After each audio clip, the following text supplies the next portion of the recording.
ಈ ಕಾರ್ಯಕ್ರಮದ ಪ್ರಾಯೋಜಕರು ಮಂಜುಳಾ ಮೆಲೋಡಿ ಆರ್ಕೆಸ್ಟ್ರಾ ತಂಡ ಬಾಗಲಕೋಟ್ ಹಾಗೂ ಅಣ್ಣ ಮುತ್ತಪ್ಪರ ಈ ಗೋಶಾಲೆ ಜಯ ಕರ್ನಾಟಕ ಸಂಘಟನೆ. ವಿಶೇಷವಾದಂಥದ್ದು ಅದರ ಜೊತೆಗೆ ಓಪನ್ ಹಾರ್ಟ್ ಕನ್ನಡ ದಿನಪತ್ರಿಕೆ ಬಾಗಲಕೋಟ್ ಈ ಕಾರ್ಯಕ್ರಮದ ಪ್ರಾಯೋಜಕರು.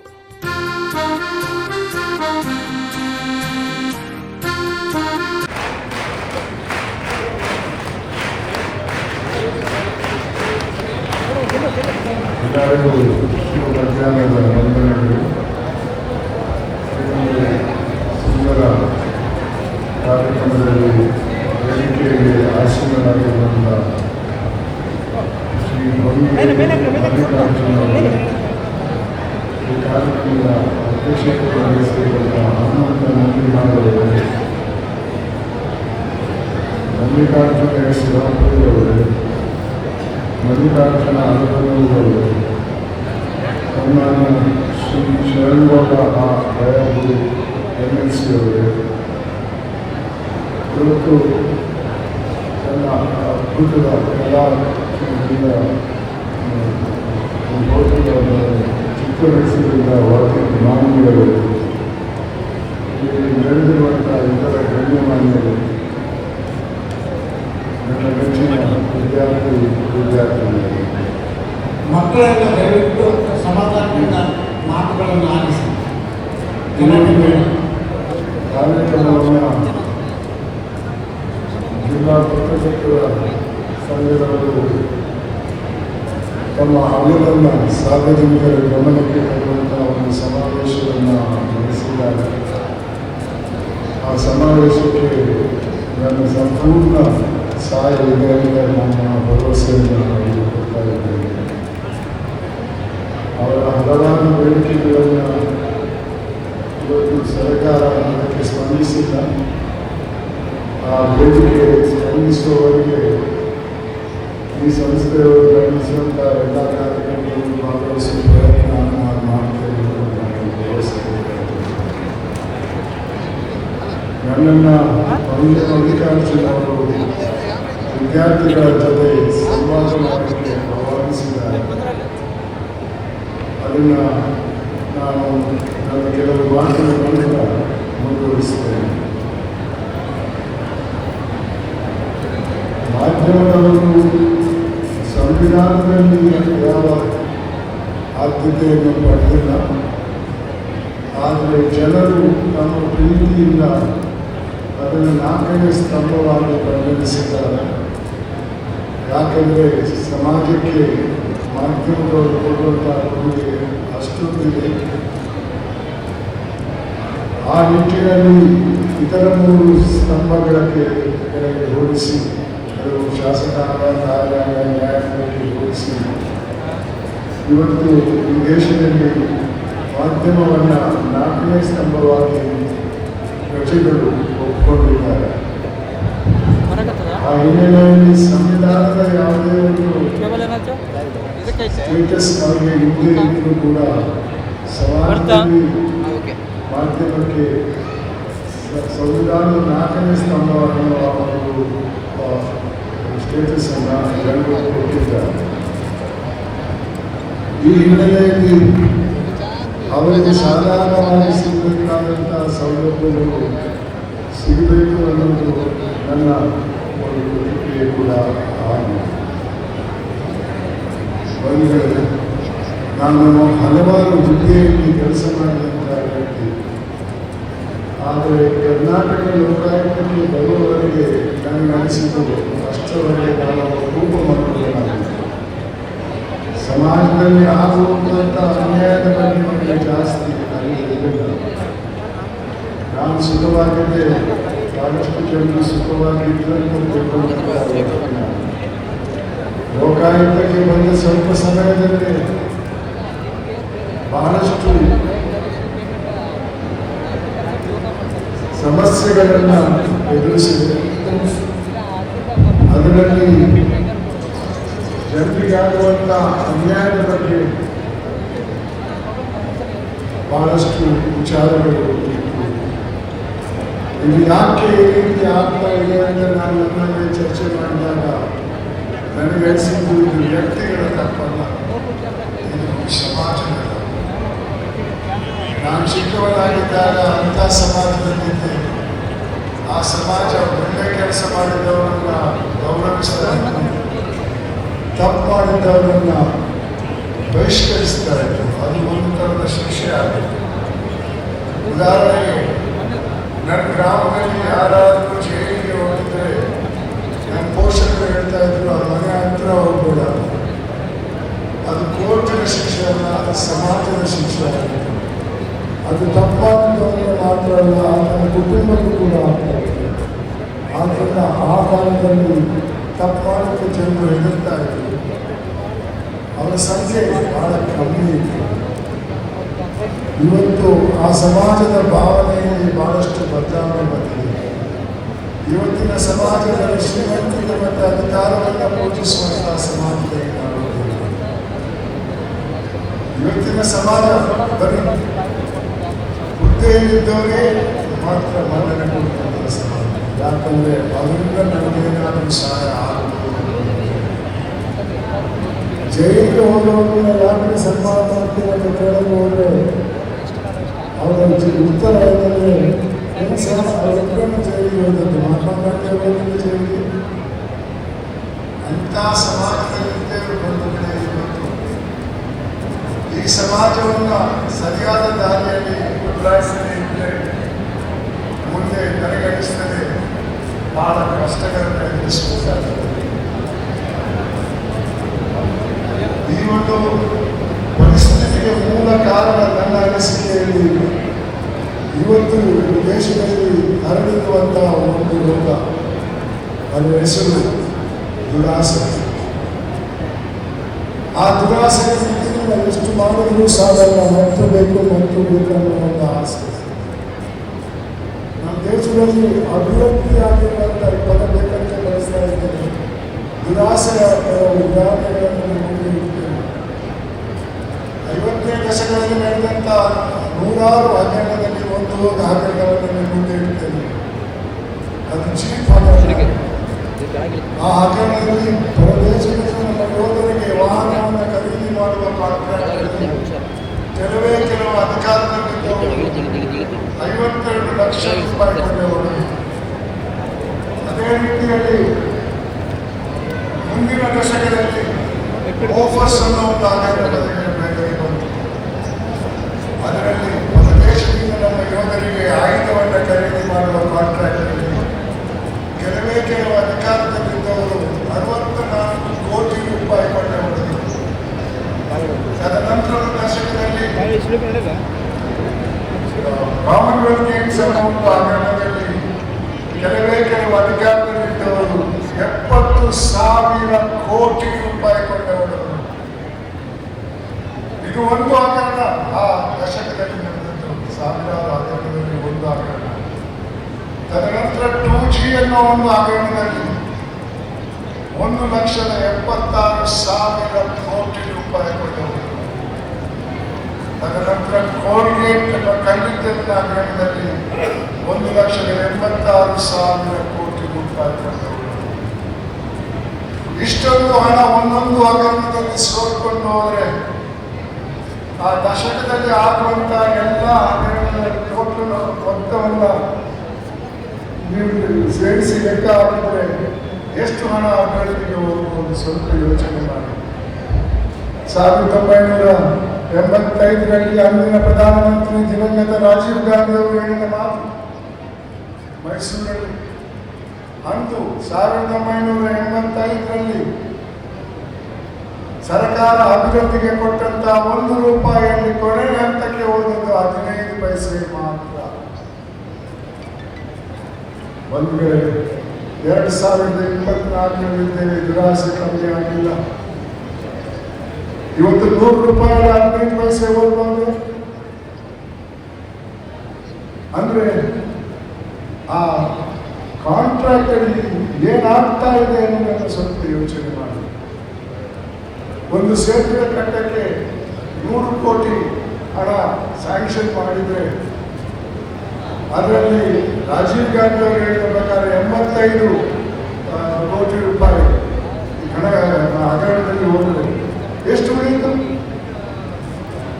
ನಾನು ಈ ಹೇಳಿದ ಸಂಖ್ಯೆ ನಾನು ಸೃಷ್ಟಿ ಮಾಡಿದ ಸಂಖ್ಯೆ ಅಲ್ಲ. ಗೂಗಲ್ಗೆ ಹೋಗಿ ನೋಡಿ, ಗೂಗಲ್ನಲ್ಲಿ ಏನಿದೆ ಅಂತ. ತದನಂತರ ಇವತ್ತಿನ ಪರಿಸ್ಥಿತಿ ಏನಾಗಬಹುದನ್ನು ಕೂಡ ಅದರಲ್ಲಿದೆ. ಇದನ್ನ ಸರಿಪಡಿಸಕ್ಕೆ ನನ್ನ ವಯಸ್ಸಿನವರಿಂದ ಸಾಧ್ಯವಿಲ್ಲ. ನನ್ನ ವಯಸ್ಸಿನಲ್ಲಿ ಬಹಳಷ್ಟು ಜನ ಈ ರೋಗಕ್ಕೆ ತುತ್ತಾಗಿದ್ದಾರೆ. ನೀವು ಯುವಕ ಯುವತಿಯರು ಇನ್ನೂ ಆ ಮಟ್ಟಕ್ಕೆ ಬಂದಿಲ್ಲ ಅಂತ ನಾನು ತಿಳ್ಕೊಂಡಿದ್ದೇನೆ. ನೀವು ಈ ಒಂದು ಸಮಾಜದ ಭಾವನೆಯನ್ನು ಬದಲಾಯಿಸಬಹುದು ಅನ್ನುವ ಹಿನ್ನೆಲೆಯಲ್ಲಿ ನಿನ್ನೆವರೆಗೆ ನಾನು 1,846 ಶಾಲಾ ಕಾಲೇಜಿಗೆ ಹೋಗಿದ್ದೇನೆ. ಮಕ್ಕಳ ಜೊತೆ ನನ್ನ ಅನಿಸಿಕೆಗಳನ್ನು ಇಟ್ಟಿದ್ದೇನೆ. ನನ್ನ ವಿಚಾರವನ್ನು ನಿಮ್ಮ ಮುಂದೆ ಇರುವ ಪ್ರಯತ್ನ ಮಾಡಿದ್ದೇನೆ. ಈ ಸಮಾಜವನ್ನು ಬದಲಾಯಿಸಿ, ನನಗಾಗಲ್ಲ, ನನಗೆ 85 ವರ್ಷ ವಯಸ್ಸು, ನಿಮಗಾಗಿ, ನಿಮ್ಮ ಮಕ್ಕಳಿಗಾಗಿ ಮುಂದೆ ಏನಾಗಬಹುದು ಅಂತ ಯೋಚನೆ ಮಾಡಿ ಈ ಸಮಾಜವನ್ನು ಬದಲಾಯಿಸುವ ಪ್ರಯತ್ನ ಮಾಡಿ. ಇಲ್ಲದಿದ್ದರೆ ಮುಂದೆ ಬಹಳ ಕಷ್ಟ. ಈ ಸಮಾಜದಲ್ಲಿ ಶಾಂತಿ ಸೌಹಾರ್ದ ಇರಲ್ಲ. ಎಲ್ಲರೂ ಹಣ ಮಾಡುವವರೇ ಇದ್ರೆ ಜೀವನ ಮಾಡುವವರೇ ಜನ ಇರ್ಬೋದು. ಅವರಿಗೆ ಸರ್ಕಾರದಿಂದ ಯಾವ ರೀತಿ ಸೌಲಭ್ಯಗಳು ಸಿಗ್ಬೋದು. ಹೌದು, ಬಸ್ಸಲ್ಲಿ ಫ್ರೀ ಟಿಕೆಟ್ ಕೊಟ್ಟಿರ್ಬೋದು, 2,000 ರೂಪಾಯಿ ಪೆನ್ಷನ್ ಕೊಟ್ಟಿರ್ಬೋದು, ಅದರಲ್ಲಿ ಫ್ರೀಯಾಗಿ ಎಲೆಕ್ಟ್ರಿಸಿಟಿ ಕೊಟ್ಟಿರ್ಬೋದು. ಆದರೆ ಆ ಹಣ ಎಲ್ಲಿಂದ ಬಂತು, ಎಲ್ಲಿಗೆ ಹೋಗಬೇಕಾಗಿತ್ತು ಅನ್ನೋದನ್ನು ಯೋಚನೆ ಮಾಡಿ. ನಾನು ಯಾವ ರಾಜಕೀಯ ಪಕ್ಷಕ್ಕೂ ಸೇರಿದವನಲ್ಲ. ಈ ಒಂದು ಉದಾಹರಣೆ ಕೊಟ್ಟದ್ದು ನಿಮಗೆ ಅರ್ಥ ಆಗಿ, ಈ ಹಣ ಅಭಿವೃದ್ಧಿಗೆ ಬಿದ್ದ ಹಣ, ಅದನ್ನು ಇಲ್ಲಿಗೆ ಕೊಟ್ಟಿದ್ದಾರೆ. ಇಲ್ಲೂ ಕೂಡ ಕೊಡುವುದು ಎಲೆಕ್ಟ್ರಿಸಿಟಿ ನಿಮಗೆ ಫ್ರೀಯಾಗಿ ಕೊಟ್ಟರೆ ಇನ್ನೊಬ್ಬರಿಗೆ ಅದರ ರದ್ದು ಮಾಡ್ತಾರೆ. ಬರೀ ಮತಕ್ಕಾಗಿ, ಗೆಲ್ಲಕ್ಕಾಗಿ. ಯಾಕಂದ್ರೆ ಇವತ್ತು ಹುದ್ದೆಯಲ್ಲಿ ಇರುವಂತಹ ಹುದ್ದೆ ರಾಜಕೀಯ, ಪ್ರಜಾಪ್ರಭುತ್ವದಲ್ಲಿ ರಾಜಕೀಯದ ಅಗತ್ಯ ಇದೆ. ನಿಮ್ಮಂಥವರು ನಿಮ್ಮಕ್ಕೆ ರಾಜಕೀಯಕ್ಕೆ ಹೋಗಬೇಕು, ಆದರೆ ಅಲ್ಲಿ ಸೇವೆ ಮಾಡಬೇಕಂತ ಹೋಗಬೇಕು ಹೊರತು ಹಣ ಮಾಡಕ್ಕಲ್ಲ. ವಿದ್ಯಾರ್ಥಿಗಳಿಗೆ ಹಿಂದೆ ಈ ಶಾಸಕಾಂಗದಲ್ಲಿದ್ದಂತಹ ವ್ಯಕ್ತಿಗಳು ಯಾವುದೇ ಸಂಬಳಕ್ಕೆ ಹೋಗಿರಲಿಲ್ಲ. ಸಂಬಳ 60ನೇ ದಶಕದವರೆಗೆ ಯಾವ ಸಂಬಳ ಇರಲಿಲ್ಲ. ಇವತ್ತು ಕೈ ತುಂಬ ಸಂಬಳ ಇದೆ, ಪರವಾಗಿಲ್ಲ ತಗೊಳ್ಳಿ.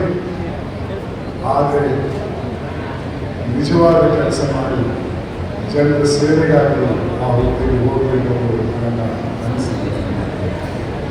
ಈ ವಿಳಾಸ ಏನಾಗಿದೆ, ಎಲ್ಲಿಂದ ಶುರುವಾಯಿತು ಅನ್ನೋಕ್ಕೆ ನಾನು ಹೇಳಕ್ಕೆ ಹೋಗಲ್ಲ. ಆದರೆ ಇವತ್ತಿನ 3 ಸ್ತಂಭಗಳಲ್ಲಿ ಈ ವಿಳಾಸ ಇದೆ. ಅದು ಶಾಸಕಾಂಗವೇ ಇರ್ಬೋದು, ಕಾರ್ಯಾಂಗವೇ ಇರ್ಬೋದು, ನ್ಯಾಯಾಂಗವೇ ಇರ್ಬೋದು. ಯಾಕೆ ಈ ವ್ಯಕ್ತಿಗಳು ಎಲ್ಲಿಂದ ಹೋಗ್ತಾರೆ ಹುದ್ದೆಗೆ? ಈ ಸಮಾಜದಿಂದ ಮುಂದೆ ಏನಾಗ್ಬೋದು ಯೋಚನೆ ಮಾಡಿ. 85ರಲ್ಲಿ 1 ರೂಪಾಯಿಗೆ 15 ಪೈಸೆ ಅಭಿವೃದ್ಧಿ ಹೋಗಿದ್ರೆ ಎಷ್ಟು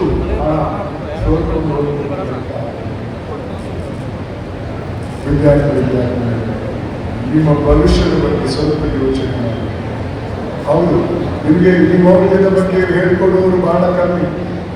ನಾನು ಚಿಕ್ಕವನಾಗಿದ್ದಾಗ ನನ್ನ ಪೋಷಕರು ಹೇಳ್ತಾ ಇದ್ರು, ಮಾಡುವುದು ಮಾಡಬೇಡ ಅಂತ. ತಪ್ಪು ಮಾಡಿದರೆ ಹೇಳ್ತಿದ್ದದ್ದು ನೆನಪಿದೆ.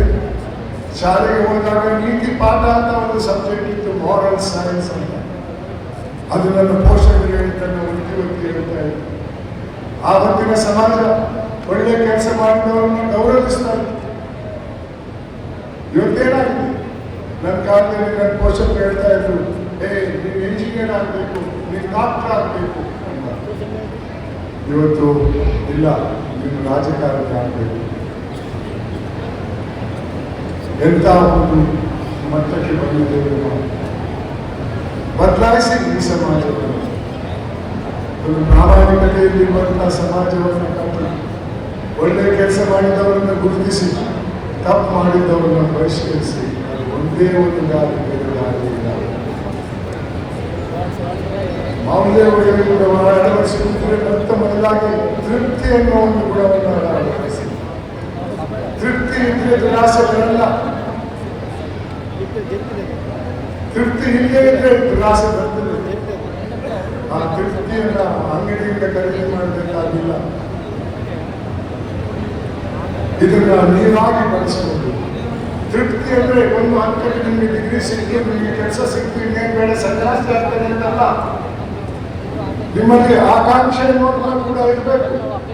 ದೊಡ್ಡ ಹುದ್ದೆಗೆ ಹೋಗಬೇಕು, ಶ್ರೀಮಂತರಾಗಬೇಕು, ಏನು ತಪ್ಪಿಲ್ಲ. ಆದರೆ ಕಾನೂನು ಚೌಕಟ್ಟಲ್ಲಿ ಹೊರತು ಇನ್ನೊಬ್ಬರ ಜೇಬಿಗೆ ಕೈ ಹಾಕಿಲ್ಲ, ಇನ್ನೊಬ್ಬರ ಹೊಟ್ಟೆ ಕೈ ಹಾಕಿಲ್ಲ. ಅಂತ ಸಂಪತ್ತಿನಿಂದ ಎಂದೂ ಸಂತಸವರಲ್ಲ. ಅದರಲ್ಲಿ ಪಡೆದಂತ ಹಣವನ್ನು ಬ್ಯಾಂಕಲ್ಲಿ ಇಡಕ್ಕಾಗಲ್ಲ. ಏನೋ ಬಂಗಾರ ಖರೀದಿ ಮಾಡಬಹುದು, ಜಮೀನಿಗೆ ಕಪ್ಪುದಾನ ಕೊಟ್ಟು ಜಮೀನನ್ನು ಖರೀದಿ ಮಾಡಬಹುದು. ಆದರೆ ನಿಮಗೆ ಅದರಿಂದ ಸಂತಸ ಬರಲ್ಲ. ಯಾವಾಗ ಇನ್ಕಮ್ ಟ್ಯಾಕ್ಸ್ನವ್ರು ಬರ್ತಾರೋ, ಯಾವಾಗ ದರೋಡೆಕೋರರು ಬರ್ತಾರೋ, ಇಷ್ಟೊಂದು ನಗದು ಮನೆಯಲ್ಲಿದ್ದರೆ ಮಕ್ಕಳು ಏನಾಗ್ತಾರೆ ಅನ್ನೋ ಯೋಚನೆ ಇದ್ದೇ ಇರ್ತದೆ. ಅದಕ್ಕಾಗಿ ತೃಪ್ತಿ ಅನ್ನುವ ಗುಣವನ್ನು ನೀವು ಅಳವಡಿಸಿದ್ದೇವೆ. ತೃಪ್ತಿಯಿಂದ ಪಡೆದಂತ ಹಣ ನಿಮಗೆ ತುಂಬಾ ಸಂತಸ ತರ್ತದೆ. ವಿದ್ಯಾರ್ಥಿ ಪ್ರಯತ್ನ ಮಾಡ್ತಾರೆ. ಇವಾಗ ನನ್ನನ್ನು ಸಭೆಗೆ ಗುರುತಿಸ್ತಾ ಬಂದೆಯವರು ಹೇಳಿ ನನಗೆ ಒಂದೇ ಹೌದು, ನಾನು ಕೆಲಸ ಮಾಡ್ತಾ ಇದ್ದಾಗ ಸಂಬಳದಲ್ಲಿ ಕೆಲಸ ಮಾಡ್ತಾ ಇದ್ದೆ. ಆ ಸಂಬಳ ಎಷ್ಟೆಂದು ನನಗೆ ಗೊತ್ತಿತ್ತು. ಅದರಲ್ಲಿ ನನ್ನ ಇಚ್ಛೆಗಳನ್ನು, ಆಸೆಗಳನ್ನು ಕೆಲಸ ಮಾಡ್ತಾ ಇದ್ದೆ. ನಿವೃತ್ತನಾದ ನಂತರ ಆರ್ಬಿಟ್ರೇಷನ್ ಅನ್ನೋ ಒಂದು ಕೆಲಸ ಇದೆ, ಅದನ್ನು ಮಾಡ್ತಾ ಇದ್ದೆ. ಬಹಳಷ್ಟು ಸಂಪಾದನೆ ಬಂದಿದೆ.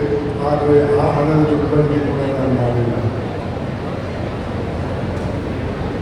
ಬಂದರೆ ನನ್ನ ಜೀವನದ ಅವಧಿಯಲ್ಲಿ ಯಾರಿಗೂ ಯಾರಿಂದಲೂ ₹1 ಕೂಡ ನಾನು ಬಂದಿಲ್ಲ. ಬಟ್ಟೊಟ್ಟಿದ್ರೆ ಇಷ್ಟೊತ್ತಿಗೆ ನನ್ನ ಬಟ್ಟೆ ಜಿಲ್ಲೆಗೆ ಇರ್ತಾ ಇತ್ತು. 3 ಜನ ಮುಖ್ಯಮಂತ್ರಿಗಳ ವಿರುದ್ಧ ವರದಿ ಕೊಟ್ಟಿದ್ದೇನೆ, ಭ್ರಷ್ಟಾಚಾರದ ವರದಿ. 8 ಜನ ಮಂತ್ರಿಗಳ ವಿರುದ್ಧ ಕೊಟ್ಟಿದ್ದೇನೆ, MLA MLCಗಳ ವಿರುದ್ಧ ಕೊಟ್ಟಿದ್ದೇನೆ, 150ಕ್ಕೂ ಜಾಸ್ತಿ ಅಧಿಕಾರಿಗಳ ವಿರುದ್ಧ ವರದಿ ಕೊಟ್ಟಿದ್ದೇನೆ. ಇವರು ನನಗೆ ನಾನು ಭ್ರಷ್ಟನಾಗಿದ್ದರೆ ನನಗೆ ಎಷ್ಟು ಕೊಡ್ತಾ ಇದ್ದಾರೆ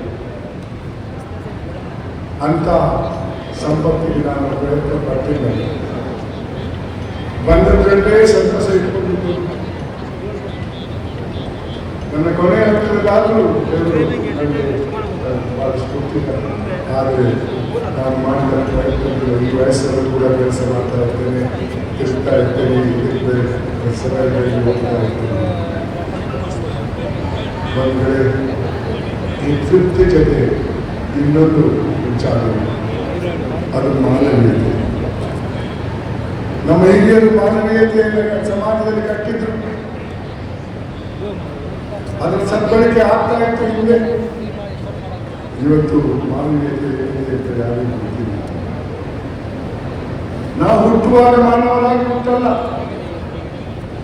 ನಾವು ಹುಟ್ಟುವುದು ಸೈನ್ಸ್ ಅಲ್ಲಿ ಹೋಮೋ ಸಿಪಿಯನ್ಸ್ ಅನ್ನೋ ಒಂದು ಗುಂಪಿಗೆ. ಅದಕ್ಕೂ ಮಾನವೀಯತೆಗೂ ಯಾವ ಸಂಬಂಧವೂ ಇಲ್ಲ. ಮಾನವೀಯತೆ ಅನ್ನೋದು ನಮ್ಮ ಹಿರಿಯರು ಕಟ್ಟಿದಂತಹ ಮೌಲ್ಯ.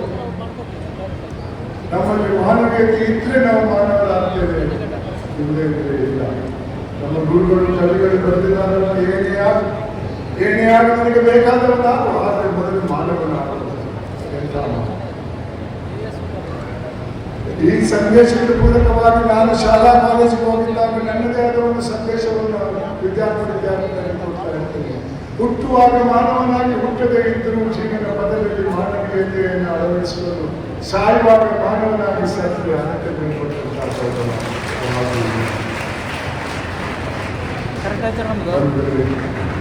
ಯಾವ ರೀತಿಯಲ್ಲಿ ನನ್ನ ಅನುಭವಗಳು ಬರುವಂತ ಉದಾಹರಣೆಗಳನ್ನು ಬಯಸ್ತೇನೆ. ಮೊದಲು ಮಾನವೀಯತೆ ಬಗ್ಗೆ ಒಂದು ಮಾತು ಹೇಳ್ತೇನೆ. 2011ರಲ್ಲಿ ಬೆಂಗಳೂರಿನ ಆಸ್ಪಾಸಲ್ಲಿ ಹರೀಶ್ ನಂಜಪ್ಪ ಅನ್ನೋ ಒಬ್ಬ ಯುವಕ ಮೋಟರ್ ಸೈಕಲ್ ಹೋಗ್ತಾ ಇದ್ದಾನೆ. ಆತನ ಹಿಂದೆ ಒಂದು ಲಾರಿ ಬರ್ತಾ ಇತ್ತು. ಲಾರಿಯ ಎದುರುಗಡೆ ಟೈರ್ ಪಂಕ್ಚರ್ ಆಗಿ ಅದು ರಿಮ್ಮಲ್ಲಿ ಹೋಗ್ತಾ ಇತ್ತು. ಅದು ಆತನ ದೇಹದ ಮೇಲೆ ಹೋಗ್ತದೆ. ದೇಹ ಇಬ್ಬಾಗವಾಗ್ತದೆ ಮತ್ತು ಜೀವಂತವಾಗಿದ್ದ ಅಲ್ಲಿ ಹಲವಾರು ವ್ಯಕ್ತಿಗಳು ಫೋಟೋ ತೆಗಿತಾ ಇದ್ರು, ವಿಡಿಯೋ ಮಾಡ್ತಾ ಇದ್ರು. ಅವರು ಆತನನ್ನು ಕೇಳಿದ್ರು, ಒಂದು ತುತ್ತು ನೀರು ಕೊಡಿ ಅಂತ ಅವ್ರು ಕೇಳಿದ. ಅವರೆಲ್ಲ ಯಾರು ಕೊಟ್ಟಿಲ್ಲ. ಆಂಬ್ಯುಲೆನ್ಸ್ ಬರ್ತದೆ, ಸಿಬ್ಬಂದಿ ದೇಹದ 2 ಭಾಗವನ್ನು ಎತ್ತಿ ಆಂಬ್ಯುಲೆನ್ಸ್ ಅಲ್ಲಿ ಹಾಕ್ತಾರೆ ಮತ್ತು ಜೀವಂತವಾಗಿದ್ದ. ಆಗ ಸಿಬ್ಬಂದಿಗೆ ಹೇಳ್ತಾನೆ, ದಯವಿಟ್ಟು ವೈದ್ಯರಿಗೆ ಹೇಳಿ ನನ್ನ ಕಣ್ಣನ್ನು ದಾನ ಮಾಡಬೇಕು ಅಂತ. ಎಂಥ ವ್ಯತ್ಯಾಸ! ಇದು ಕಟ್ಟುಕತೆ ಅಲ್ಲ. ಇದರ ಹಿನ್ನೆಲೆಯಲ್ಲಿ ZTV ಅವರು ಒಂದು ಪ್ರಶಸ್ತಿಯನ್ನು ಆತನಿಗೆ ಮರಣೋತ್ತರ ಪ್ರಶಸ್ತಿಯನ್ನು ಕೊಡ್ತಾರೆ. ಅದನ್ನು ಸ್ವೀಕಾರ ಮಾಡಕ್ಕೆ ಆತನ ತಾಯಿಯನ್ನು ಆಹ್ವಾನಿಸ್ತಾರೆ. ಅದನ್ನು ಪ್ರಶಸ್ತಿ ಪ್ರದಾನ ಮಾಡಕ್ಕೆ ನನ್ನನ್ನು ಕರೆದಿದ್ರು. ಎಂಥ ವ್ಯಕ್ತಿಗಳು ನಾವು! ಎಲ್ಲಿದೆ ನಮ್ಮಲ್ಲಿ ಮಾನವೀಯತೆ? ನಮ್ಮ ಪ್ರತಿದಿನದ ಜೀವನದಲ್ಲಿ ಯಾವ ಒಂದಲ್ಲದಿದ್ದರೆ ಒಂದು ಘಟನೆಯಲ್ಲಿ ನಮ್ಮ ಮಾನವೀಯತೆಯನ್ನು ತೋರಿಸುವಂಥ ಒಂದು ಸಂದರ್ಭ ಬರ್ತದೆ. ಆ ಸಂದರ್ಭವನ್ನು ನಮ್ಮಲ್ಲಿ ಎಷ್ಟು ಜನ ಬಳಸಿದ್ದಾರೆ ಅಂತ ಸ್ವಲ್ಪ ಯೋಚನೆ. ಇನ್ನು ದುರಾಸೆಯ ಬಗ್ಗೆ 2 ಉದಾಹರಣೆ ಕೊಟ್ಟು ಮತ್ತೆ ನಾನು ನಿಮ್ಮ ಜೊತೆ ಸಂವಾದ ಮಾಡ್ತೇನೆ.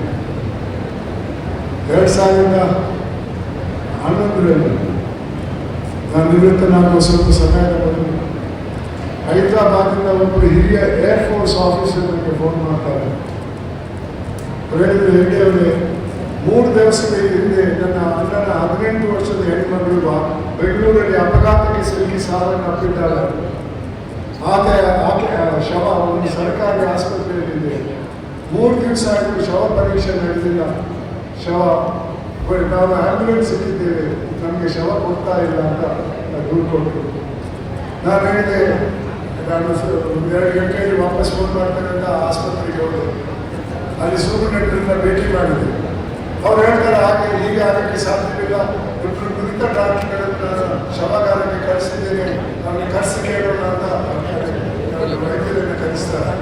ಅದರಲ್ಲಿ ಒಬ್ಬರು ಬರ್ತಾರೆ, ನೇರವಾಗಿ ಸೂಪರ್ಡೆಂಟಿಗೆ ಹೋಗ್ಬಿಟ್ಟು ಹೇಳ್ತಾರೆ, ಏನು ಸರ್ ಅವಸರ, ಶವ ಕೊಟ್ಟು ಹೋಗ್ತಾ ಇಲ್ಲ, ಫ್ರೀಸರಲ್ಲಿದೆ. ಆವಾಗ ಸೂಪರ್ಡೆಂಟ್ ಹೇಳ್ತಾರೆ, ನಿಮ್ಮನ್ನ ಅಲ್ಲ ಫ್ರೀಸರಲ್ಲಿದೆ, ನಾನು ಮೇನ್ ಬಿಲ್ಡಿಂಗಿಗೆ ಹೋಗಿ ಒಬ್ಬ ರೋಗಿಯ ನೋಡ್ತಾ ಆರೋಗ್ಯವನ್ನು ನೋಡ್ತಾ ಇದ್ದೆ ಅಂತ ಹೇಳಿದ್ರು. ಆವಾಗ ಸೂಪರ್ಡೆಂಟ್ ಹೇಳಿದ್ರು, ನಿಮ್ಮನ್ನು ಮೇನ್ ಬಿಲ್ಡಿಂಗಿಗೆ ಹೋಗಕ್ಕೆ ಯಾರಿಗೆ ಅಧಿಕಾರ ಕೊಟ್ಟು ನಿಮ್ಮನ್ನು ನಾನು ಇಲ್ಲಿ ಶವಾಗಾರಕ್ಕೆ ಕಳಿಸಿದ್ದು, ಇಲ್ಲಿ ದಿನಕ್ಕೆ 3-4 ಶವಗಳು ಬರ್ತದೆ, ಅದು ಶವ ಪರೀಕ್ಷೆ ನಡೆಸಬೇಕು, ಎಷ್ಟು ದಿನ ಆದರೂ ನೀವೇನು ಮಾಡಿಲ್ಲ ಅಂತ ದೂರ ಹೇಳ್ತಾರೆ. ಆವಾಗ ಅವ್ರು ಹೇಳ್ತಾರೆ, ಮೇನ್ ಬಿಲ್ಡಿಂಗಿಗೆ ಒಬ್ಬ ವ್ಯಕ್ತಿ ಬಂದ, ಆತ ಬಂದು ಹೇಳಿದ್ರೆ ತನ್ನ ಸಂಬಂಧಿಗೆ ಬೇಕಾದ ಚಿಕಿತ್ಸೆ ಸಿಗ್ತಾ ಇಲ್ಲ, ದಯವಿಟ್ಟು ಬಂದು ಚಿಕಿತ್ಸೆ ಕೊಡಿ ಅಂತ ಹೇಳಿದ. ಅದಕ್ಕೆ ನಾನು ಮಾನವೀಯತೆಯಿಂದ ಮೇನ್ ಬಿಲ್ಡಿಂಗಿಗೆ ಹೋದೆ ಇಲ್ಲ. ನಾನು ಕೇಳಿದೆ ಡಾಕ್ಟ್ರೆ, ಆ ರೋಗಿ ಅಥವಾ ಸಂಬಂಧಿಯ ಪರಿಚಯ ಮೊದಲು ಇರ್ತೇನೆ ನಿಮಗೆ ಅಂತ. ಇಲ್ಲ ಮೊದಲನೇ ಸಲ ಅದು. ನಾನು ಹೇಳಿದೆ, ನನಗೆ ಅರ್ಥ ಆಯಿತು. ಆ ಮೇನ್ ಬಿಲ್ಡಿಂಗಲ್ಲಿ 35-40 ಜನ ಡಾಕ್ಟರ್ ಇರ್ತಾರೆ, ದೊಡ್ಡ ಆಸ್ಪತ್ರೆ ಇದು. ಯಾರಿಗಾರ ಒಬ್ಬನಿಗೆ ನಮ್ಮ ಚಿಕಿತ್ಸೆ ಮೇಲೆ ಸಂಶಯ ಬಂದರೆ ಅಲ್ಲಿ ಇನ್ನೊಬ್ಬ ಡಾಕ್ಟರ್ ಹೋಗ್ಬೋದಿತ್ತು. ಅದು ಬಿಟ್ಬಿಟ್ಟು ಶವಗಾರಕ್ಕೆ ಹೋದ್ರೆ 100 ಮೀಟರ್ ದೂರದಲ್ಲಿ ವೈದ್ಯರಿಂದ ಮುಟ್ಕೊಂಡು ನನಗೆ ಅರ್ಥ ಆಯಿತು. ಇಲ್ಲೇ ಕೂತಿರ್ತೇನೆ, ಶವ ಪರೀಕ್ಷೆ ನಡೆದು ಶವವನ್ನು ಆಂಬ್ಯುಲೆನ್ಸಲ್ಲಿ ಹಾಕುವವರೆಗೆ ಅಂತ. ಶವ ಪರೀಕ್ಷೆ ನಡೆದು ಶವ ಕಳಿಸಬೇಕು. ಈ ಎಂಥ ವ್ಯಕ್ತಿಗಳು ಸರ್ಕಾರಿ ಹುದ್ದೆಯಲ್ಲಿದ್ದಾರೆ. ಇವತ್ತು ಸರ್ಕಾರಿ ಹುದ್ದೆಯಲ್ಲಿದ್ದವರು ನಿರ್ಧಾರಕ್ಕೆ ಬರಬೇಕಾದ್ರೆ ಅದರಲ್ಲಿ ಮೊದಲನೇ ವಿಚಾರ ಹೇಳಿದ್ರೆ, ಇದರಲ್ಲಿ ನನಗೇನಿದೆ ಅಂತ, ಆ ವ್ಯಕ್ತಿಗೆ ಏನಿದೆ ಅಂತಲ್ಲ, ಆ ರಾಜ್ಯಕ್ಕೆ ಏನಿದೆ ಅಂತಲ್ಲ, ಆ ರಾಷ್ಟ್ರಕ್ಕೆ ಏನಿದೆ ಅಂತಲ್ಲ. ಕೈ ತುಂಬ ಸಂಬಳ ಪಡಿತಾರೆ, ಆದರೆ ಆ ಕೆಲಸ ಮಾಡೋ ಹೊತ್ತಿನಲ್ಲಿ ಇನ್ನೂ ಬೇಕು ಮತ್ತು ಬೇಕಾಗುವ ಒಂದು ತ್ರಾಸ. ಇನ್ನೊಂದು ಉದಾಹರಣೆ ಕೊಟ್ಟು ನಾನು ಮಾತಿಗೆ ಗ್ರಾಮ ಹೋಗ್ತೀನಿ. ಒಂದು ದಿವಸ ಒಬ್ಬರು ಮಹಿಳೆ ಬರ್ತಾರೆ, 80-85 ವರ್ಷಕ್ಕೂ ಜಾಸ್ತಿ ವಯಸ್ಸಿನ ಮಹಿಳೆ. ಏನಪ್ಪ ಸಮಸ್ಯೆ ಅಂತ ಕೇಳಿದೆ. ಸ್ವಾಮಿ, ನನಗೆ ಆದಾಯ ಇಲ್ಲ, ಒಬ್ಬ ಮಗನ ಮುಂಬೈಯಲ್ಲಿ ಕೆಲಸ ಮಾಡ್ತಾನೆ, ತಿಂಗಳಿಗೆ 250 ರೂಪಾಯಿ ನನಗೆ ಮನಿ ಆರ್ಡರ್ ಮಾಡ್ತಾನೆ. ಆ ಪೋಸ್ಟ್ ಮ್ಯಾನ್ 10 ವರ್ಷ ಕೇಳ್ತಾನೆ, ಕೊಡದೆ ಇದ್ರೆ 3 ಸಲ ಮನೆಗೆ ಹೋಗಿ ಅದು ಅಡ್ರೆಸ್ ಇಲ್ಲ, ವಾಪಸ್ ಕಳಿಸ್ತಾ ಇದ್ದಾರೆ. ವಾಪಸ್ ಎಲ್ಲೂ ಹೋಗಲ್ಲ, ಅಲ್ಲಿಯೇ ಸುಳ್ಕೊಂಡು ಹೋಗ್ತಾರೆ. ನನಗೆ ಆರೋಗ್ಯ ಸಹಾಯ ಮಾಡಬೇಕನ್ನೋ ಇಚ್ಛೆ ಇತ್ತು, ಆದರೆ ಆ ಪೋಸ್ಟ್ ಮ್ಯಾನ್ ಕೇಂದ್ರ ಸರ್ಕಾರದ ನೌಕರಾಗಿದ್ದ. ಆದರೂ ಸಹಾಯ ಮಾಡಬೇಕಾದ್ರೆ ಹಿನ್ನೆಲೆ ನಾನು ಅದಕ್ಕೆ ಸಂಬಂಧಪಟ್ಟ ಒಬ್ಬ ಹಿರಿಯ ಅಧಿಕಾರಿಗೆ ಫೋನ್ ಮಾಡಿದೆ. ಆತ ನಮ್ಮ ಸಂಭಾಷಣೆ ಸಮಯದಲ್ಲಿ ಲೆಕ್ಕ ಹಾಕಿರಬೇಕು. 250 ರೂಪಾಯಿ, 10%, 25 ರೂಪಾಯಿ. ಆತ ನನಗೆ ಹೇಳ್ತಾರೆ, ಸರ್ 25 ರೂಪಾಯಿ ಕೇಸ್. ನಮ್ಮ ಹತ್ರ ಇರುವ ಅಧಿಕಾರಿಗಳೆಲ್ಲ ಕೋಟ್ಯಾಂತರ ರೂಪಾಯಿ ಹಗರಣಗಳನ್ನು ವಿಚಾರಣೆ ಮಾಡ್ತಾ ಇದ್ದಾರೆ. ನಮಗೆ 25 ರೂಪಾಯಿ ಕೇಸ್ಗೆ ಅಧಿಕಾರಿಗಳಿಲ್ಲ. ನಿಮಗೊಂದು ಪೊಲೀಸ್ ಸಂಸ್ಥೆ ಇದೆ, ನೀವೇ ಮಾಡಿದ್ದೀರಿ. ಅವರು ಆ ಸಮಸ್ಯೆಯ ಇದನ್ನು ತಿಳ್ಕೊಂಡ್ಬಿಟ್ಟು ನಾನು ಸರಿ ಅಂತ ನಮ್ಮ ಪೊಲೀಸ್ ಅಧಿಕಾರಿಗಳಿಗೆ ಹೋಗಿ ಹೇಳಿದೆ, ನೀವು ಹೋಗಿ ಸ್ವಲ್ಪ ಅವ್ರನ್ನ ಮಾತಾಡಿ ಇದನ್ನು ನಿಲ್ಲಿಸಕ್ಕೆ ಹೇಳಿ ಅಂತ. ಅವ್ರು ಹೇಳಿದ ಮೇಲೆ ಅವ್ರು ನಿಲ್ಲಿಸ್ಬಿಟ್ಟ. ಆದರೆ ಮುಖ್ಯದವ್ರದ್ದು ಇನ್ನೂ ನಡೀತಾನೆ ಇದೆ. ಎಂಥ ಮಟ್ಟಕ್ಕೆ ಹೋಗ್ತಾರೆ ನೋಡಿ. ಇದು ದಿನನಿತ್ಯ ಆಗುವಂಥ ವಿಚಾರ. ಆದರೆ ಇವತ್ತು ನಾವು ಅದರ ಬಗ್ಗೆ ಕಂಪ್ಲೇಂಟ್ ಮಾಡಲ್ಲ. ಎಲ್ಲರೂ ಬರ್ತಾರೆ. ಇದೇ ಇರುವುದು. ಇವತ್ತು ಒಬ್ಬ ಅಧಿಕಾರಿ ಇನ್ನೊಬ್ಬನಿಗೆ ನೀನು ಭ್ರಷ್ಟ ಅಂತ ಹೇಳಿದ್ರೆ ಆತ ತಿರುಗಿ ಹೇಳಿದ್ರಲ್ಲ, ನೀವು ಭ್ರಷ್ಟನಲ್ವೇ ಅಲ್ಲ. ಅದಕ್ಕೆ ಜವಾಬ್ದಾರಿಗಳು ಕೊಡೋದು ನಿನ್ನಷ್ಟಲ್ಲ. ಅಂದ್ರೆ ಭ್ರಷ್ಟ ನಿಮಗೆ ಏನು ಅಗೌರವ ಇಲ್ಲ. ಖಂಡಿತವಾಗಿಯೂ ವೃತ್ತಿಯಿಂದ ಪಡೆದಂಥ ಸಂತಸವನ್ನ ಈ ಭ್ರಷ್ಟಾಚಾರದಿಂದ ಪಡೆಯಲಿಕ್ಕೆ ಸಾಧ್ಯವಿಲ್ಲ. ಜೀವನ ಇರುವುದು ತೃಪ್ತಿಗಾಗಿ ಶೈಲಿಯನ್ನು ಬದಲಾಯಿಸಲಿಕ್ಕೆ ಅಂತ ನನ್ನ ಮಾತಿಗೆ ವಿರಾಮ ಕೊಡ್ತಾ ಇದ್ದೀನಿ. ನಾನು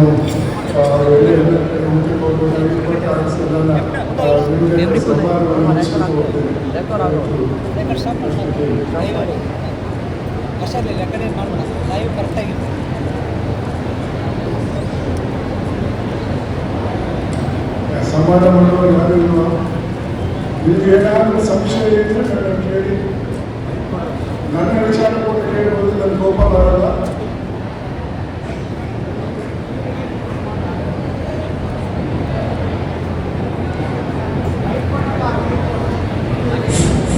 ದಯಮಾಡಿ ಕಾಲೇಜಿನ ಮಕ್ಕಳು, ಶಾಲೆಯ ಮಕ್ಕಳು ತಮಗೇನಾದರೂ ಸಂಶಯಗಳಿದ್ದರೆ ಸಂವಾದ ರೂಪದಲ್ಲಿ ನೀವು ಪ್ರಶ್ನೆಗಳನ್ನು ಸನ್ಮಾನ್ಯ ಸಂತೋಷಿ ಹೆಗಡೆ ಸರ್ ಅವ್ರನ್ನ ಕೇಳ್ಬೋದು. ಈಗ ಒಬ್ಬ ವಿದ್ಯಾರ್ಥಿ ಬಂದಿದ್ದಾರೆ. ಅವರು ತಮ್ಮ ಪ್ರಶ್ನೆಯನ್ನ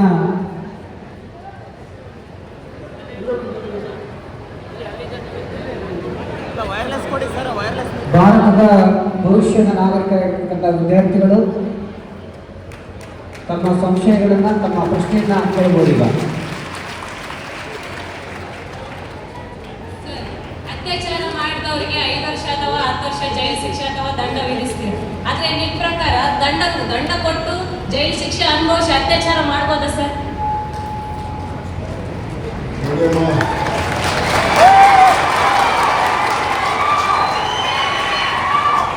ಯಾವ ಕಾನೂನಿನಲ್ಲಿ ಕೂಡ ಶಿಕ್ಷೆಯ ಮುಖಾಂತರ ಅತ್ಯಾಚಾರ ಮಾಡೋಕ್ಕೆ ದಾರಿ ಇಲ್ಲ. ಅತ್ಯಾಚಾರ ಮಾಡುವವರಿಗೆ ಶಿಕ್ಷೆ ಆಗಲೇಬೇಕು. ಆ ಶಿಕ್ಷೆ ಎಷ್ಟು ವರ್ಷಕ್ಕೆ ಅನ್ನೋದರ ಬಗ್ಗೆ ಅದು ನ್ಯಾಯಾಧೀಶರಿಗೆ ಬಿಟ್ಟದ್ದು. ಆ ಘಟನೆಗೆ ಸಂಬಂಧಪಟ್ಟಂಥ ಕಾರಣಗಳಿಗಾಗಿ ಶಿಕ್ಷೆ ಕೊಡ್ತಾರೆ. ಅತ್ಯಾಚಾರ ಮಾಡಿ ಶಿಕ್ಷೆಗೆ ಒಳಗಾಗಿ ವಾಪಸ್ ಬಂದು ತಿರುಗಿ ಅತ್ಯಾಚಾರ ಮಾಡಿದರೆ ಅವನಿಗೆ ಜಾಸ್ತಿ ಶಿಕ್ಷೆ ಆಗಬೇಕು ಅನ್ನೋದು ಕಾನೂನಿನ ಮೌಲ್ಯ. ಸರ್, ಬರೀ ಶಿಕ್ಷೆ ಅನುಭವಿಸಿದ ಹೋದ್ರೆ ಬದಲಿಯರ ಸೌಖ್ಯ ಮಾಡಕ್ಕೆ ಇಷ್ಟಪಡ್ತಾರೆ. ಶಿಕ್ಷೆಗೆ ಒಳಗಾದ ತಕ್ಷಣ ನಾವು ಅತ್ಯಾಚಾರ ಮಾಡ್ಬೋದಾ ಅಂತಾರೆ ಸರ್. ಅವಾಗ ಏನು ಹೇಳ್ತೀರಿ ಸರ್ ನಿಮ್ಮ ಪ್ರಕಾರ? ಶಿಕ್ಷೆ ಅನುಭವಿಸುವಾಗಲೂ, ಶಿಕ್ಷೆ ಆದ ನಂತರ ಆಗಲೂ ಕೂಡ ಅವನು ತಿರುಗಿ ಅತ್ಯಾಚಾರ ಮಾಡಿದರೆ ಅವನಿಗೆ 2 ಸಲ ಶಿಕ್ಷೆ ಆಗ್ತದೆ, 3 ಸಲ ಆಗಲೇಬೇಕು. ಮತ್ತೆ ಅದನ್ನು ಜೀವಾವಧಿ ಕೂಡ ಮಾಡಿಬಿಟ್ಟು ಅವನು ಜೈಲಲ್ಲೇ ಇಟ್ಕೊಂಡಿರ್ಬೋದು. ಸರ್, ನನ್ನ ಪ್ರಕಾರ ನಾನು ಏನು ಹೇಳಕ್ಕೆ ಇಷ್ಟಪಡ್ತೀನಿ ಅಂದ್ರೆ ಅತ್ಯಾಚಾರ ಯಾರು ಮಾಡಿರ್ತಾರೆ ಅವ್ರನ್ನ ಸಾರ್ವಜನಿಕರ ಮುಂದೆ ಗುಂಡಿಟ್ಟುಕೊಳ್ಬೇಕಂತ ಹೇಳಕ್ಕೆ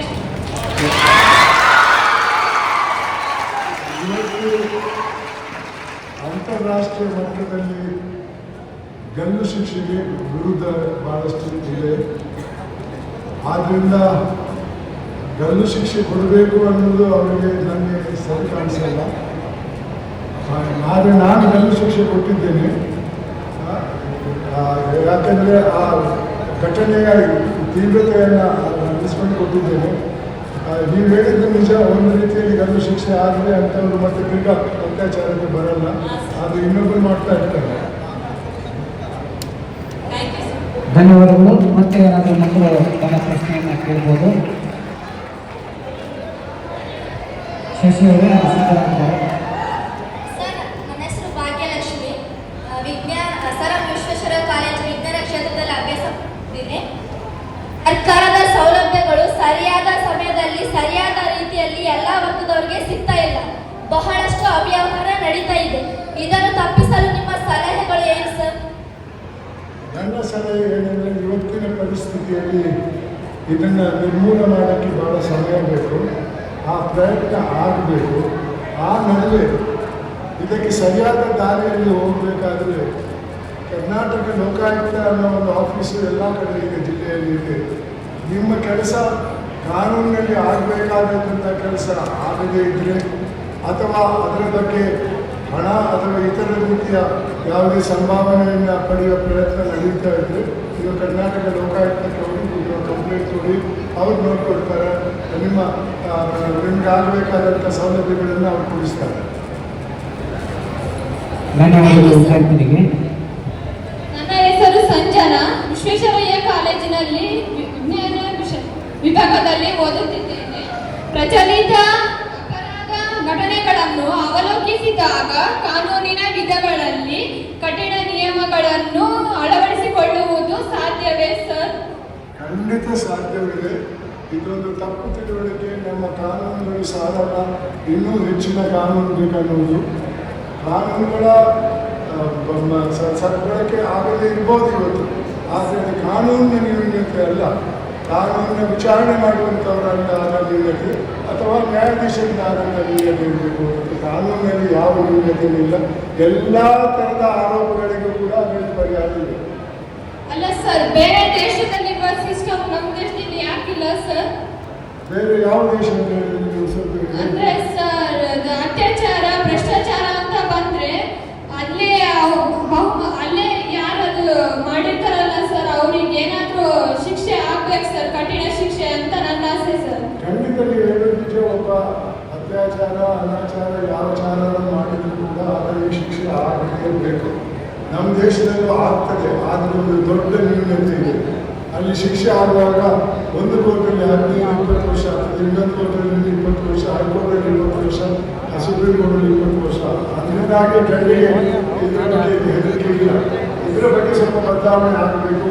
ಎಲ್ಲ ಕೇಸ್ಗಳು ಮೊದಲನೇ ಕೋರ್ಟಲ್ಲಿ 1 ವರ್ಷದೊಳಗೆ ಮುಗಿಬೇಕು. ಆವಾಗ ತಾನೇ ಈ ಶಿಕ್ಷೆಯ ಬಿಸಿ ಕಟ್ಟದೆ ಇಲ್ಲ. ಈ ಪ್ರಯತ್ನ ಕೂಡ ಆಗಬೇಕು. ಅದಕ್ಕೆ ನಾನು ಕೂಡ ಪ್ರಯತ್ನ ಮಾಡ್ತಾ ಇದ್ದೇನೆ. ನಮ್ಮಲ್ಲಿ 4-5 ಕೋರ್ಟ್ಗಳಿವೆ, ಅದರ ಅಗತ್ಯ ಇಲ್ಲ. ಅಮೆರಿಕದಲ್ಲಿ 2 ಕೋರ್ಟ್, ಮೊದಲನೇ ಕೋರ್ಟ್ 2ನೇ ಕೋರ್ಟು.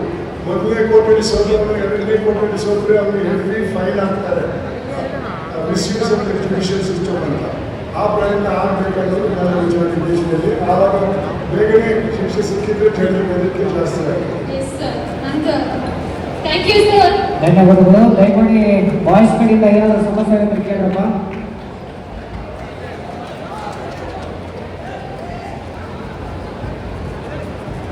ಸರ್ ನಮಸ್ಕಾರ. ನಮಸ್ಕಾರ. ನಾನು ಪಮಯ್ಯ ಮುರಾರಿ ಅಂತ. ಒಬ್ಬ ನಿವೃತ್ತ ನ್ಯಾಯಾಧೀಶರಾಗಿರ್ತಕ್ಕಂಥ ಗೋಗೊಯ್ ಸಾಹೇಬರು ರಾಜ್ಯಸಭಾ ಸದಸ್ಯರಾದ ನೇಮಕ ಸರ್ಕಾರ ಮಾಡಿತು. ಅದನ್ನು ನಮಗೆ, ಯಾಕಂದರೆ ನಿವೃತ್ತ ನ್ಯಾಯಾಧೀಶರು ಇವತ್ತಿನ ಭಾಳಷ್ಟು ಗೌರವ ಇದೆ. ತಮ್ಮಂಥ ಅಂಥವ್ರು ಕೂಡ ಈ ದೇಶದಲ್ಲಿ ಭಾಳ ಅತ್ಯಂತ ಗೌರವದಿಂದ ಇವತ್ತಿನ ಎಲ್ಲೆಲ್ಲ ಜನ ನಂಬಿಕೆ ಇರ್ತಕ್ಕಂಥದ್ದು ನ್ಯಾಯಾಧೀಶರಲ್ಲಿ. ನ್ಯಾಯಾಧೀಶರೇ ಒಬ್ಬ ಸರ್ಕಾರ ನೇಮಕ ಮಾಡಿತಂದ್ರೆ ಅದರ ಹಿಂದೆ ಯಾವುದೋ ಒಂದು ಬಕ್ಷಿಸಿರ್ಬೋದು ಅನ್ನೋಂಥದ್ದು ಇವತ್ತು ದೇಶದ ಎಲ್ಲ ಕಡೆ ಚರ್ಚೆ ಆಗ್ತದೆ. ಅದಕ್ಕೆ ತಮ್ಮದೊಂದು. ಅದ್ರ ಜೊತೆಗೆ ಇನ್ನೊಂದು ಪ್ರಶ್ನೆ, ಮೊನ್ನೆ ನಿವೃತ್ತರಾಗಿರ್ತಕ್ಕಂಥ ವೈ ಚಂದ್ರಚೂಡ್ರವರು ಮಾನ್ಯ ಪ್ರಧಾನಮಂತ್ರಿ ಅವರನ್ನ ಗಣಪತಿ ಪೂಜೆ ಕರೆಸಿಕೊಂಡ್ರು.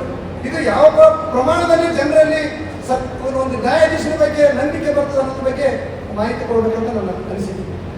ನಿಮ್ಮ ಮೊದಲನೇ ಪ್ರಶ್ನೆಗೆ ಜವಾಬ್ ಕೊಡೋಕ್ಕೆ ನನಗೆ ಸ್ವಲ್ಪ ಮುಜುಗರ ಇದೆ. ಯಾಕಂದರೆ ನನ್ನ ತಂದೆಯವರು ಸುಪ್ರೀಂ ಕೋರ್ಟ್ ನ್ಯಾಯಾಧೀಶರಾಗಿದ್ದರು. ಅವರು ಮುಖ್ಯ ನ್ಯಾಯಾಧೀಶರಾಗಬೇಕಾಗಿತ್ತು, ಅವರು ಮಾಡಲಿಲ್ಲ.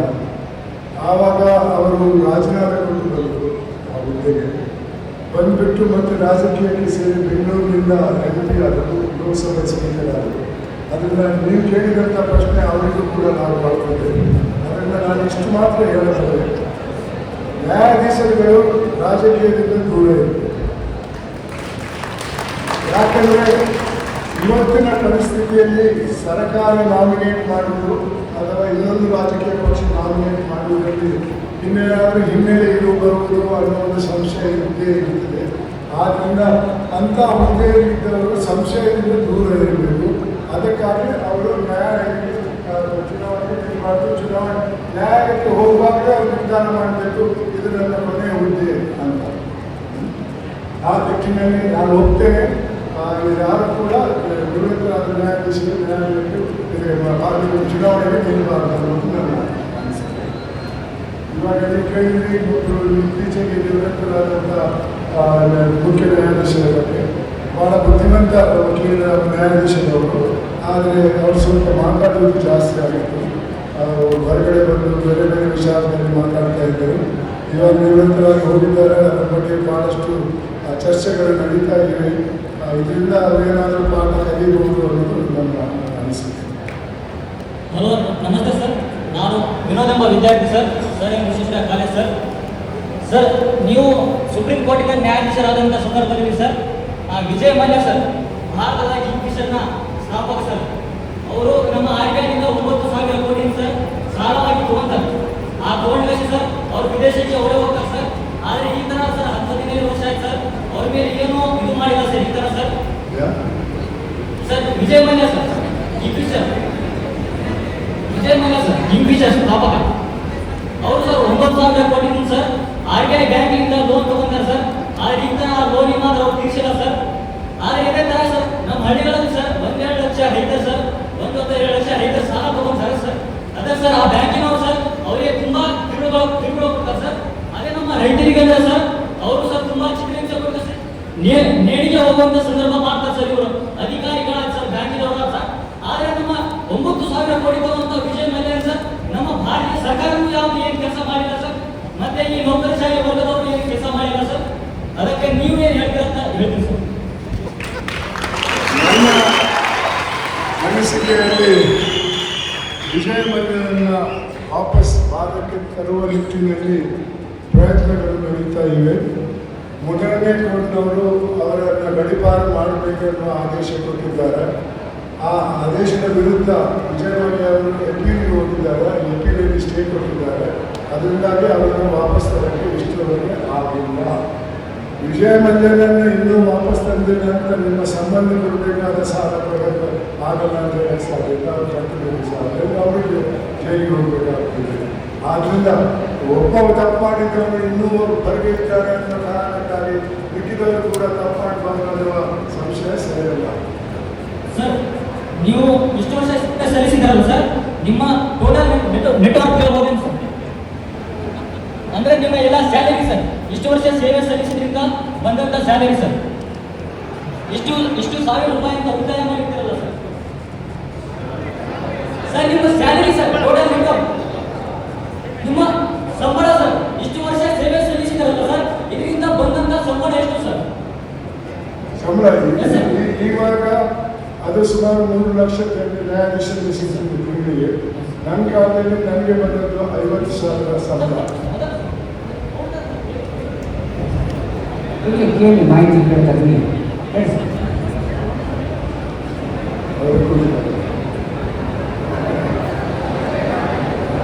ನನ್ನ ಆದಾಯ ನಾನು ನಿವೃತ್ತನಾಗಲಿಕ್ಕೆ ಬಹಳ ಜಾಸ್ತಿ ಇದೆ. ಯಾರಿಗೆ ಬೇಕಾದರೂ ಲೆಕ್ಕ ಕೊಡಕ್ಕೆ ನಾನು ರೆಡಿಯಾಗಿದ್ದೇನೆ. ದಯಮಾಡಿ ಭಾರತೀಯ ನ್ಯಾಯ ವ್ಯವಸ್ಥೆಯಲ್ಲಿ ಸಂಬಂಧಪಟ್ಟಂತೆ ವಿದ್ಯಾರ್ಥಿಗಳಿಗೆ ಏನಾದರೂ ಸಂಶಯಗಳಿದ್ರೆ ಅದನ್ನು ಕೇಳಬೇಕು. ವೈಯಕ್ತಿಕ ವಿಚಾರವನ್ನು ದಯಮಾಡಿ ಪ್ರಶ್ನೆ ಮಾಡುವಂಥ ವಿನಂತಿಯನ್ನು ಮಾಡ್ಕೊಳ್ತಾ ಇದ್ದೇವೆ. ನಮಸ್ಕಾರ ಸರ್. ಮಾನ್ಯ ಗೌರವಾನ್ವಿತ ಸುಪ್ರೀಂ ಕೋರ್ಟ್ನ ನಿವೃತ್ತ ನ್ಯಾಯಾಧೀಶರಾದ ಸಂತೋಷ್ ಹೆಗ್ಡೆ ಸಾರ್ಗೆ ನನ್ನ ಪ್ರಶ್ನೆ ಏನಂದ್ರೆ ಸರ್, ಶಿಕ್ಷಣ ವ್ಯವಸ್ಥೆಯಲ್ಲಿ ವರ್ತಮಾನ ಮತ್ತು ಭವಿಷ್ಯತ್ತಿನಲ್ಲಿ ಏನು ಬದಲಾವಣೆಗಳಾಗಬೇಕು ಪಠ್ಯಕ್ರಮದಲ್ಲಿ ಅನ್ನುವಂಥದ್ದು ತಮ್ಮ ಸಲಹೆ ಏನು ಸರ್? ಅದು ಯಾವುದೇ ಸರ್ಕಾರಗಳು ಬಂದರೂ ಅವರವರ ಸರ್ಕಾರಕ್ಕೆ ತಕ್ಕಂತೆ ಪಠ್ಯಕ್ರಮಗಳನ್ನು ಬಿಡುಗಡೆ ಆಗ್ತಾ ಇದೆ. ಅದನ್ನು ನಾನು ಬಹಳ ಗಂಭೀರವಾಗಿ ಪರಿಗಣಿಸಿ ತಾವು ಕೊಡೋದಾದರೆ ಸಲಹೆಗಳು ದಯಮಾಡಿ ಅದರ ಬಗ್ಗೆ ಶಿಕ್ಷಣ ವ್ಯವಸ್ಥೆಯಲ್ಲಿ ಏನು ಬದಲಾವಣೆ ಆಗಬೇಕು ಅನ್ನುವಂಥದ್ದು ನನ್ನ ಪ್ರಶ್ನೆ ಸರ್. ನನ್ನ ಅನಿಸಿಕೆಯಲ್ಲಿ ಯಾವುದೇ ಪಠ್ಯ ನಮ್ಮ ಶಿಕ್ಷಣ ಪ್ರೋಗ್ರಾಮಲ್ಲಿ ಇರಬೇಕಾದ್ರೆ ಅದಕ್ಕೆ ಯಾವುದೇ ರಾಜಕೀಯ ಬಣ್ಣ ಇರಬಾರ್ದು, ಯಾವುದೇ ಧರ್ಮದ ಬಣ್ಣ ಇರಬಾರ್ದು. ಅದು ಒಬ್ಬ ವ್ಯಕ್ತಿ ವಿದ್ಯಾರ್ಥಿಯನ್ನು ಮುಂದೆ ಒಳ್ಳೆಯ ಸಿಟಿಸನ್ ಆಗಿ ಮಾಡುವಂಥ ಒಂದು ಪ್ರಯತ್ನ ಮಾಡುವಂಥ.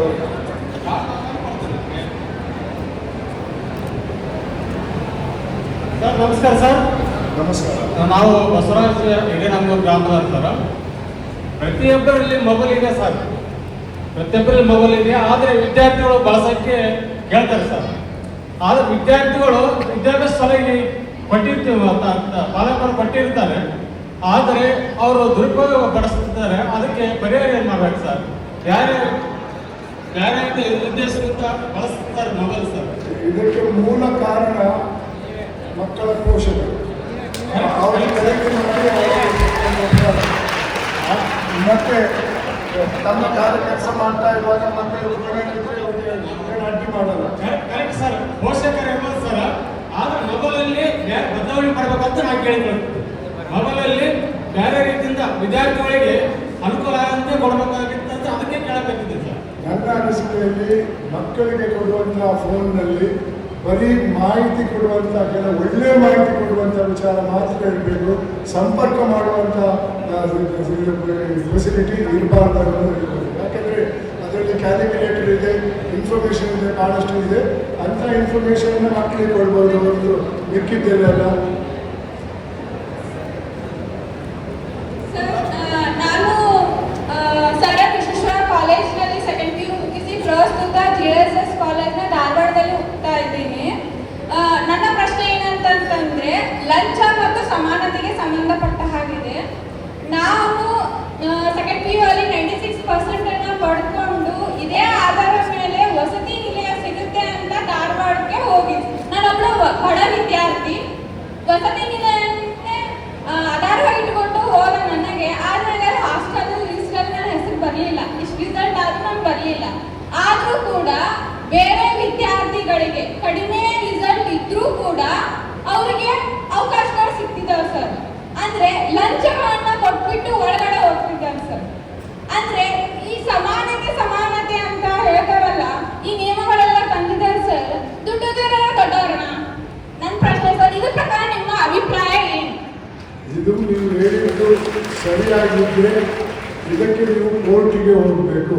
ನಮ್ಮ ಸಂವಿಧಾನದಲ್ಲಿ ಆರ್ಟಿಕಲ್ 14ರ ಪ್ರಕಾರ ಸರಿಸಮಾನತೆ ಇರಬೇಕು, ಹೊರತು ತಾರತಮ್ಯ ಇರಬಾರ್ದು ಅಂತ ಇದೆ. ನೀವು ಹೇಳಿದ್ರಿ ನಿಮಗಿಂತ ಕಮ್ಮಿ ಮಾರ್ಕ್ ಸಿಕ್ಕಿದವರಿಗೆ ಈ ಸೌಲಭ್ಯಗಳು ಸಿಕ್ಕಿದ್ರೆ ನಿಮಗೆ ಸಿಕ್ಕಿಲ್ಲ ಅಂತ. ಅದಕ್ಕೆ ನೀವು ಕೋರ್ಟ್ಗೆ ಹೋಗಬೇಕಾಗ್ತದೆ.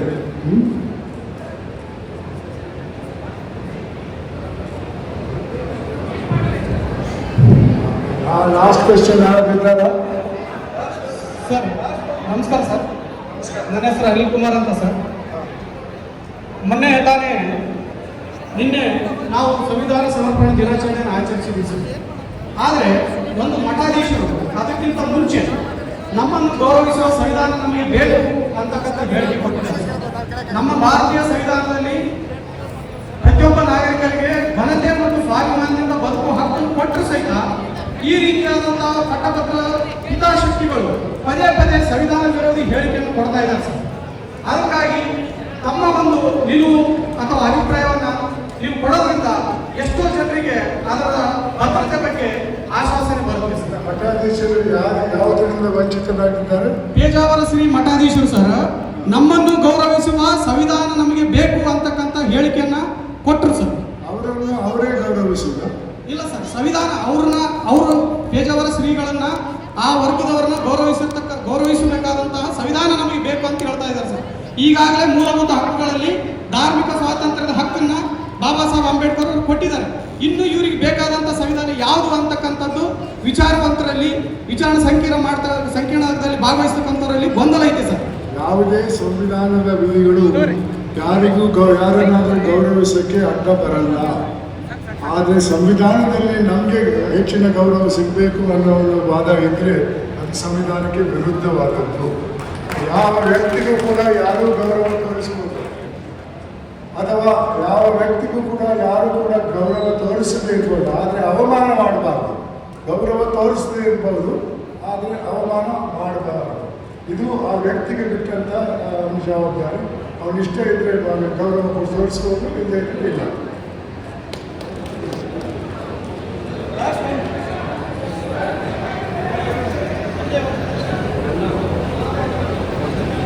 ನಮಸ್ಕಾರ ಸರ್, ನನ್ನ ಹೆಸರು ಸಿಂಚನ. ನಾನು ಎಕ್ಸ್ಪರ್ಟ್ ಪಬ್ಲಿಕ್ ಶಾಲೆಯಲ್ಲಿ 10ನೇ ತರಗತಿ ಓದುತ್ತಿದ್ದೇನೆ.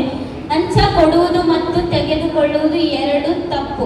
ಈಗ ಯಾವುದಾದ್ರೂ ಕಚೇರಿಯಲ್ಲಿ ಹೋದ್ರೂ ಒಂದು ಸಾಮಾನ್ಯ ಇನ್ಕಮ್ ಕ್ಯಾಸ್ಟಿಗೂ ನಾವು ಶುಲ್ಕ ಕೊಟ್ಟರು ಕೂಡ ಅವರು ಲಂಚ ಬೇಕಂತ ಹೇಳ್ತಾರೆ. ಯಾವುದೇ ಜಾಬ್ ಬೇಕಂದ್ರೂ ಕೂಡ ನಮಗೆ ಲಂಚ ಬೇಕೇ ಬೇಕು, ಇಲ್ಲಾಂದ್ರೆ ನಿಮ್ಮ ಕೆಲಸ ಅಂತ ಹೇಳ್ತಾರೆ. ಈಗ ಬೆಳಗ್ಗೆ ಎದ್ದು ಕೂಲಿ ಮಾಡೋರು ಬರೀ ಲಂಚ ಬೇಕಂದ್ರೆ ಕೊಡೋಕ್ಕಾಗಲ್ಲ. ಅದಕ್ಕೆ ನಾವು ಬಡವ್ರ ಮಕ್ಕಳು, ನಮ್ಮಂಥ ಸಾಮಾನ್ಯ ಮಕ್ಕಳಿಗೆ ಜಾಬ್ ಯಾವುದು ಸಿಗೋದು ಬೇಡವಾ? ಇದಕ್ಕೆ ಪರಿಹಾರ ಏನು? ಕಾನೂನಿನಲ್ಲಿ ಲಂಚ ತೆಗೊಳ್ಳುವುದು ತಪ್ಪು, ಲಂಚ ಕೊಡುವುದು ಕೂಡ ತಪ್ಪು. ಯಾರಾದರೂ ಅಧಿಕಾರದಲ್ಲಿರುವವರು ಲಂಚ ಕೇಳಿದರೆ ನೀವು ಅದರ ವಿರುದ್ಧ ಕ್ರಮ ತೆಗೊಳ್ಬೋದು. ಬೇಕಾದರೆ ಲೋಕಾಯುಕ್ತಕ್ಕೆ ಹೋಗಿ ಕಂಪ್ಲೇಂಟ್ ಕೊಡ್ಬೋದು. ಅವರು ವಿಚಾರಣೆ ಕಾನೂನಿನಲ್ಲಿ ಮಾಡಬೇಕು. ಆದ್ದರಿಂದ ಈ ಸಮಸ್ಯೆಯಿಂದ ಸಂಬಂಧಪಟ್ಟ ಕೇಸಿನ ಬಗ್ಗೆ ನೀವು ಲೋಕಾಯುಕ್ತಕ್ಕೆ ಕಂಪ್ಲೇಂಟ್ ಕೊಡ್ಬೋದು. ಅವರು ವಿಚಾರಣೆ ಮಾಡ್ತಾರೆ. ನಮ್ಮ ಕಾಲದಲ್ಲಿ ನಾವು ಮಾಡ್ತಾ ಇದ್ವಿ. ಅದರಿಂದ ಭಾಳಷ್ಟು ಜನರಿಗೆ ಸಹಾಯ ಆಗಿದೆ. ಈಗ ಸಾಕಷ್ಟು ಸಮಯ ಆಗಿರೋದ್ರಿಂದ ದಯಮಾಡಿ ನಮ್ಮ ಪ್ರಶ್ನೆಗಳನ್ನು ಲಿಖಿತ ರೂಪದಲ್ಲಿ ತಾವು ಕೊಟ್ಟರೆ ಅದನ್ನು ಖಂಡಿತವಾಗಿ ಸನ್ಮಾನ್ಯರಿಗೆ ಸಲ್ಲಿಸುವಂತಹ ಅದಕ್ಕೆ ಪ್ರತಿಕ್ರಿಯೆಯನ್ನು ಪಡೆದುಕೊಳ್ಳುವಂಥ ಕೆಲಸವನ್ನು ನಮ್ಮ ಪತ್ರಕರ್ತರ ಸಂಘದ ಅಧ್ಯಕ್ಷರು ಮಾಡ್ತಾರೆ. ದಯಮಾಡಿ ಕಾರ್ಯಕ್ರಮದ ಪ್ರಾಯೋಜಕರು ಮಂಜುಳಾ ಮೆಲೋಡಿಸ್ ಆರ್ಕೆಸ್ಟ್ರಾ ತಂಡ ಬಾಗಲಕೋಟೆ ಹಾಗೂ ಸರ್ವಶ್ರೇಷ್ಠ ಕ್ರಿಯೇಷನ್ಸ್ ಸಾಂಸ್ಕೃತಿಕ ಸಂಸ್ಥೆ ಅಣ್ಣ ಮುತ್ತಪ್ಪರೈ ಗೋಶಾಲೆ ಹಾಗೂ ಜಯ ಕರ್ನಾಟಕ ಸಂಘಟನೆ ಬಾಗಲಕೋಟೆ, ಓಪನ್ ಹಾರ್ಟ್ ಕನ್ನಡ ದಿನಪತ್ರಿಕೆ ಬಾಗಲಕೋಟೆ.